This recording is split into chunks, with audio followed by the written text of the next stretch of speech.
Mr. Emra Ilgen, President of the Ufuk Dialogue, thank you very much for the very kind invitation to join you at this 10th anniversary dinner. And I bring you the very warm greetings and felicitations of the President, President Muhammadu Buhari, who also wishes the Ufuk Dialogue very happy 10th anniversary.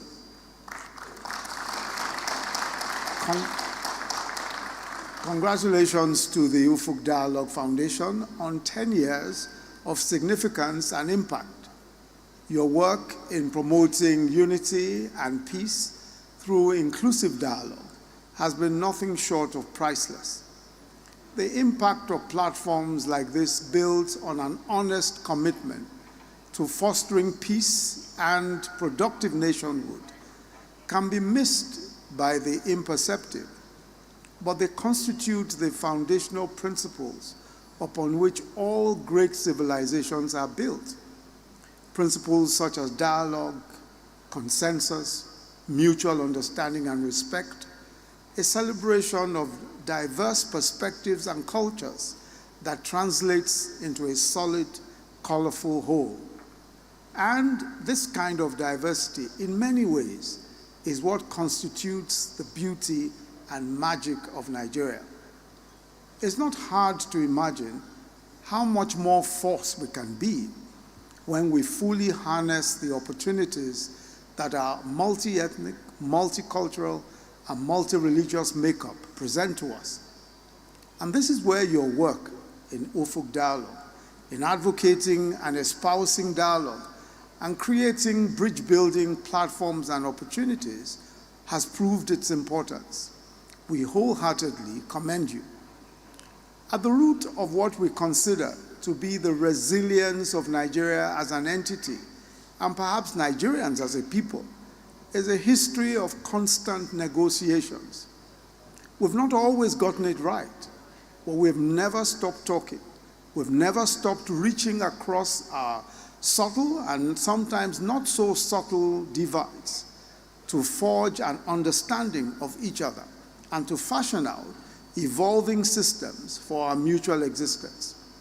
We've done this past an unfortunate civil war and through several iterations of our republic, and we must and will continue to do this. It is true that the last 2 decades we've faced severe threats to our mutual coexistence.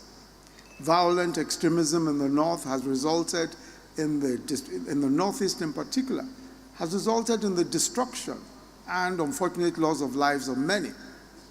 Banditry and kidnappings have traumatized families and rattled states in parts of the country.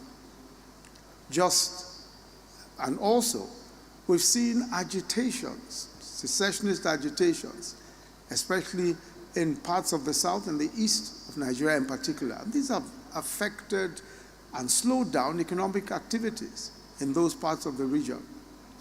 Our government, led by Mr. President, is frontally confronting these security challenges and will relentlessly continue to do so, fully aware of their socio-economic and psychological impact on Nigerians everywhere. And we Nigerians, and we as Nigeria, will surely prevail. But there are no simple solutions. As we effectively bring the full power of government to bear in tackling insecurity and its threats to our collective existence, we must also mind some of the underlying issues that give rise to them. In many instances, these are factors of sheer greed and naked criminality. Yes, there are also genuine grievances, honest suspicions and fears, feelings of exclusion and marginalizations, misunderstandings and differences of opinion, all of which can be resolved to the benefit of the whole through sustained dialogue and negotiation. The fact remains that nationhood is a hard-won endeavor that requires the sincere efforts of leaders who are willing to sacrifice some of their personal interests to achieve a consensus that is win-win for all. Leaders not only from within government, but across every sphere of influence. We need great personal examples along religious and ethnic lines more than ever before. men and women of influence, willing to go one step ahead of the rhetoric to demonstrate the true meaning of brotherhood and why the common humanity that binds us as Nigerians is greater than the difference that makes us or marks us out as unique. Leaders who stoke our fears and suspicions of each other as a means of advancing their own personal quests for power and private enrichment are all around us. This unfortunately has not only served to perpetuate a sense that the leadership elite, including some social and religious leaders, seek only their own interests. But the truth is that though poverty, in my language, might be different from yours, its effects are agnostic. Hunger respects neither tribe, religion, nor political affiliation. Even though we sometimes speak of the importance of dialogue and unity in terms of necessary compromise, the truth is, living and working together as one people is also a matter of self-interest because we stand to gain more from it. We stand to gain more from being together than otherwise. Achieving sustained and productive nationhood gives us all access to each other's strengths, just as it covers our weaknesses. Beyond the finite resources that we find beneath our soils are infinite amounts of talent spread across our country. And even as we speak, the Nigerian football team, the Super Eagles, are doing us proud in Cameroon, outclassing their opponents one match at a time at the ongoing Nations Cup. Making up the team are Nigerians from across ethnic lines and religions. The awe-inspiring dribble from the Igbo man, the through pass from the Hausa player, the goal by the maverick Ishekiri guy, or the striker of Yoruba origin, all count for Nigeria. We all count for Nigeria. No matter where we come from, no matter what faith we profess or what language we speak, we have Nigeria in us. We are Nigeria, and indeed Nigeria is us. Only recently, the world lost a global icon, Archbishop Desmond Tutu, an exemplary leader who in a time of great reckoning set an inspiring example of forgiveness, of tolerance, of peaceful coexistence for the rest of the world.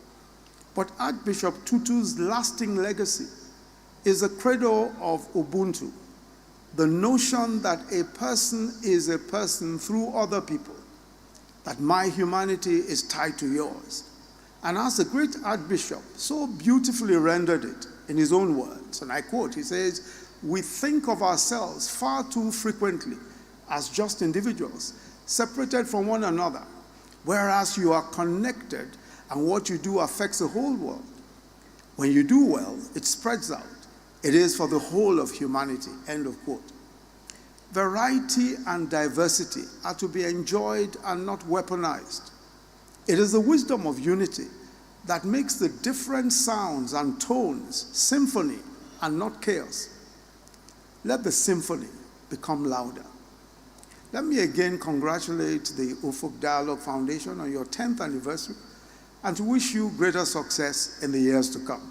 Thank you very much, everyone, for listening. God bless the Federal Republic of Nigeria.